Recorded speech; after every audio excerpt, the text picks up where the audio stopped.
دوای بریارەکەی ئەمڕۆی دادگای فیدراڵی چی چاوەڕێی هەرێمی کوردستان دەکات؟ ئایا ئەمڕۆ دەبێت تا ڕۆژی یەکلاکەرەوە بۆ گۆڕانکاری بنەڕەتی لا هەرێم و کۆتایهێنان بە فۆرمی شکست خواردووی حکومڕانی؟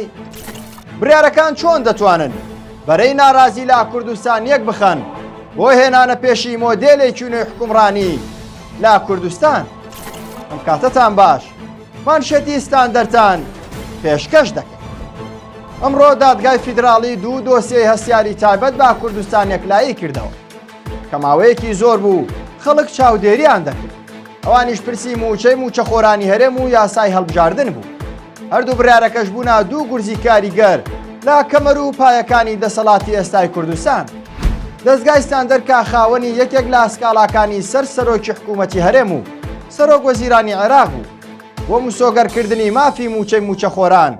دوای دەرچوونی بڕیارەکەی با سەرکەوتنێکی گەورە وەسف کرد و ڕایگەیان. دەرکەوت کە تەنها حیزبەکان ناتوانن کاری گەورە بکەن، بەڵکو دام و دەستگای مەدەنی و لایەن و کەسایەتی و مامۆستا و فەرمانبەرانیش دەتوانن کاری گەورە بکەن و دادگای فیدراڵی و دادگاکانی دەرەوە دەتوانن ڕۆڵی گەورە لەسەر پاراستنی مافی خەڵکی کوردستان بگێڕن. جێی باسە بە گوێرەی بڕیارەکەی ئەمڕۆ پابەند نەبوونی حکوومەتی هەرێم نابێت بکرێتە پاساو بۆ ئەوەی بەغدا موچەی موچەخۆرانی هەرێم نەنێرێت. جەختیش لەوە کراوەتەوە کە پێویستە موچە بە شێوەی ڕاستە و خۆدابین بکرێت. ئەمەش دوایین بزمار دەبێت لە چیرۆکی شکست خواردووی بە ناوی ئابووری سەربەخۆ کە لە 2014ەوە خەڵک باجەکەی دەدا. بڕیاری دووەم تایبەت بوو بە کەمکردنەوەی کورسیەکانی پەرلەمانی کوردستان بۆ 100 کورسی، هەڵۆشاندنەوەی کورسی کۆتاکان کە لەلایەن پارتی دیموکراتی کوردستانەوە قۆڕخ کرابوو، هەروەها دابەشکردنی بازنەکانی هەڵبژاردن بۆ 4 بازنە.